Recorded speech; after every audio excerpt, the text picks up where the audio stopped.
जय श्री कृष्णा। राधे राधे। आप सभी का स्वागत है आपके अपने चैनल कृष्णा भक्ति में। आप सभी पर विष्णु भगवान और माँ लक्ष्मी की कृपा बनी रहे और आप सभी के समस्त मनोकामनाएं पूर्ण हो। चलिए दोस्तों, आज हम बात करते हैं वैशाख मास के 11वें अध्याय के बारे में। कथा श्रवण करेंगे। राजा मैथिल ने पूछा कि जब कामदेव भस्म हो गया तो फिर उसकी उत्पत्ति कैसे हुई। श्रुतदेव कहने लगे कि यह कथा स्वामी कार्तिक के जन्म की है, जो यश और पुण्य देने वाली है।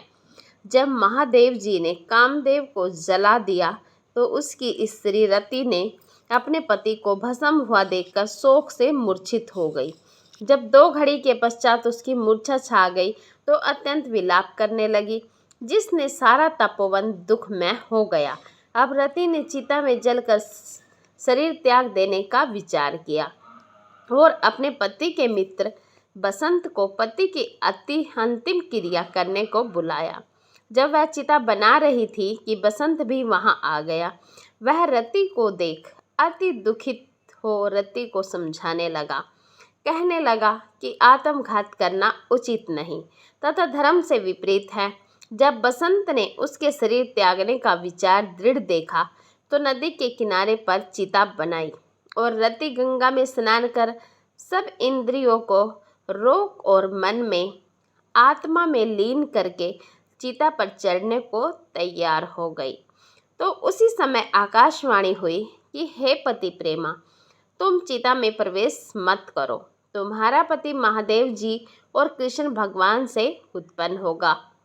इस प्रकार कर्म से 2 जन्म होंगे।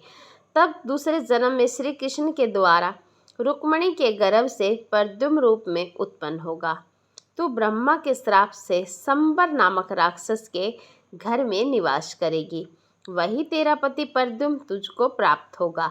इतना कहकर आकाशवाणी समाप्त हो गई। और जब रति ने आकाशवाणी सुनी तो उसने चिता में प्रवेश नहीं किया। पति फिर जिनके कार्य की सिद्धि के लिए श्री शिव जी ने कामदेव को भस्म कर दिया था, उन सब देवताओं ने बृहस्पति देव, इंद्र और अग्नि को आगे करके रति को वरदान दिया कि अब से तेरा पति अनंग कहलाएगा और अंग वाले की तरह मरा हुआ भी दिखाई देगा। और फिर कहने लगे कि पूर्व काल में तेरा पति सुंदर नाम का राजा था। उस जन्म में भी तुम इसकी पत्नी थी, परंतु रंजस कारणी होने के कारण तुम्हारी यह दशा हुई। अब वैशाख मास में मंदाकिनी नामक नदी में स्नान करके मधुसूदन भगवान का पूजन तथा उनकी दिव्य कथा सुनने से अक्षुण्य शयन नाम काम का व्रत करने से तुम्हारा पति अवश्य तुमको मिल जाएगा। रति को इस प्रकार वरदान देकर सब देवता अपने अपने स्थान को चले गए और रति ने भी क्लेश से निवृत्त होकर मेष की संक्रांति में गंगा स्नान कर पवित्रता से अक्षुण्य शयन व्रत को धारण किया। इस व्रत के करने से उसको उसी समय कामदेव दिखाई दिया। उसने वैशाख मास में कर्तव्य धर्म नहीं किया था, इसी कारण परमात्मा का पुत्र हो पर अंगहीन हुआ। श्रुतदेव कहने लगे कि जब महादेव पार्वती ही के सन्मुख खड़े हुए अंतर ध्यान हो गए तो पार्वती जी खड़ी रह गई और सोचने लगी कि अब क्या किया जाए। तब उनके पिता हिमाचल उन्हें अपने घर पर ले गए, परंतु पार्वती श्री शिव जी के गुणों पर इतनी मुग्ध हो गई कि उन्होंने अपने मन में धारण करके गंगा तट पर जाकर घोर तपस्या करने लगी। भोजन आदि छोड़कर तप करते करते बड़ी बड़ी जटाएं उनके सिर पर हो गई। इस प्रकार 1000 वर्ष तक शिव जी की आराधना करती रही। एक दिन सायंकाल के समय श्री महादेव जी पार्वती जी की परीक्षा करने के लिए ब्रह्मचारी वेश धारण कर उनकी पर्ण कुटी में आकर उनकी अचल भक्ति देखकर कहने लगी कि हे भद्रे, जो तुम्हारे मन में हो वरदान मांगो। तब पार्वती जी कहने लगी कि मैं यही वरदान मांगती हूँ कि आप मेरे पति हो। तथास्तु कहकर श्री शिव जी ने सप्त ऋषियों को बुलाया और उपस्थित होने पर उन्हें आज्ञा दी कि तुम हिमाचल के पास जाकर विवाह का प्रस्ताव रखो। सातों ब्रह्मवादी ऋषि चारों तरफ प्रकाश करते हुए आकाश मार्ग से हिमाचल के घर पहुँचे। राजा ने उनका यथोचित पूजन आदि से सत्कार किया। तब ऋषियों ने कहा कि हे राजा हिमाचल, तेरी कन्या पार्वती पहले दक्ष की कन्या सती थी, जिसने अपने पिता के यज्ञ कुंड में गिरकर अपने प्राण त्याग दिए थे। इनका पानी ग्रहण करने के योग्य सिवाय शिव के और कोई नहीं है, इसलिए तुम अपनी कन्या का विवाह श्री शिव जी के साथ कर दो। तब हिमाचल ने कहा कि मेरी कन्या ने तो छाल के वस्त्र पहनकर गंगा तट पर शिवजी के साथ विवाह करने के लिए अनशन व्रत धारण किया हुआ है, सो उसकी मनोकामना पूर्ण हुई। आप महादेव जी को जाकर कह दें कि मैं प्रीतिपूर्वक अपनी कन्या उन्हें अर्पण कर चुका, आप उसको अंगीकार कीजिए। फिर हिमाचल कन्या के विवाह के लिए प्रबंधन के लिए सोचने लगा। उधर सप्त ऋषि श्री महादेव जी के पास पहुँचे और विवाह निश्चित करके चले गए। इसके पश्चात निश्चित तिथि पर लक्ष्मी आदि सब देवियों और विष्णु आदि सब देवताओं ने विवाह महोत्सव देखने के संग बारात लेकर श्री महादेव जी बैल पर आरूढ़ होकर चारों ओर भूत गणों से सेवित शंख भेरी मृदंग आदि बाजों के साथ शब्द के साथ तथा वदिंजनों के समूह सहित ऋषि गणों की वेद ध्वनि में हिमाचल के घर में प्रवेश किया। सुंदर और शुभ मुहूर्त में लगन तथा शुभ ग्रहों की दृष्टि में हिमाचल ने अपनी कन्या श्री पार्वती जी का विवाह श्री महादेव जी से कर दिया। महोत्सव के पूर्ण होने पर श्री शिव जी लौकिक धर्म का पालन करने लगे।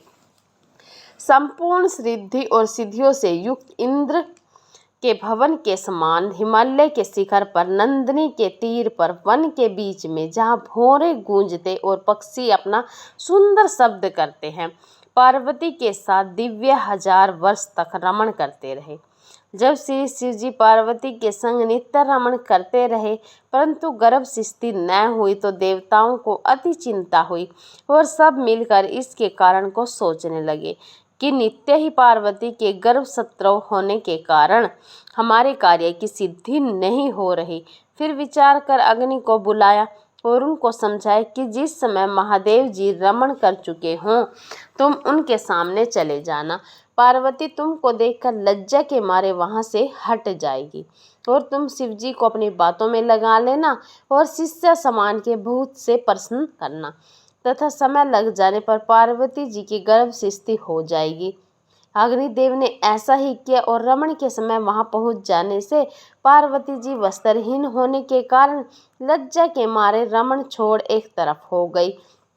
शिवजी महाराज को ऐसे समय में अग्निदेव का आना बहुत बुरा लगा और उन्होंने उन्हें श्राप दे दिया कि मेरा वीर्य तुम्हारे मुख द्वारा से तुम्हारे उदर में प्रवेश करे। तब अग्नि ने उस वीर्य को अपने उदर में ग्रहण कर लिया और 10 महीने बीत जाने पर उस तेज वीर्य को गंगा जी में डाल दिया। गंगा जी भी उसको सहन न कर सकी और उसको सरकंडों में फेंक दिया और वहाँ पर उसके 6 भाग हो गए। तब ब्रह्मा जी ने 6 कन्याओं को भेजा। उन्होंने उन 6 भागों को जोड़ा जिससे 6 मुख और 1 अंग ऐसी आकृति का बालक बन गया। वह बहुत दिनों तक उन्हीं सरकंडों में पड़ा रहा। एक दिन श्री महादेव जी और पार्वती जी बैल पर चढ़े जा रहे थे कि सहसा पार्वती जी के सतनों से दुग्ध की धारा बहने लगी। तब पार्वती जी ने श्री महादेव जी से इसका कारण पूछा तो श्री महादेव जी बोले, हे देवी, मैं इसका कारण पूछता हूँ। देखो, यह पास में ही तुम्हारा पुत्र पड़ा हुआ है। और फिर श्री महादेव जी ने पिछली सारी कथा पार्वती जी को सुनाई और कहा कि उसी को देखकर तुम्हारे सपनों में दूध आ गया है, क्योंकि वह तुम्हारा ही पुत्र है। महादेव जी की यह बात सुनकर पार्वती जी ने उस बालक को उठा लिया तथा अपना गोद में बिठाकर उसको अपने सपनों का दूध पिलाने लगी। इस प्रकार पार्वती जी पुत्र स्नेह में मुग्ध होकर उसको कैलाश में ले गई और उसका पालन पोषण करने लगी। सूर्यदेव कहने लगे कि राजन, यह कुमार के जन्मों की कथा मैंने तुमसे कही। आज की कथा यहीं पर समाप्त होती है। वीडियो अच्छी लगे तो एक लाइक ज़रूर कर दीजिएगा। अगर आपने हमारे चैनल को सब्सक्राइब नहीं किया है तो प्लीज़ चैनल को सब्सक्राइब कर दीजिएगा, बेल आइकन को प्रेस कर दीजिएगा ताकि आने वाले सही समय की नोटिफिकेशन आप पर सही समय पर पहुंच सके। जय श्री कृष्णा, राधे राधे आप सभी को।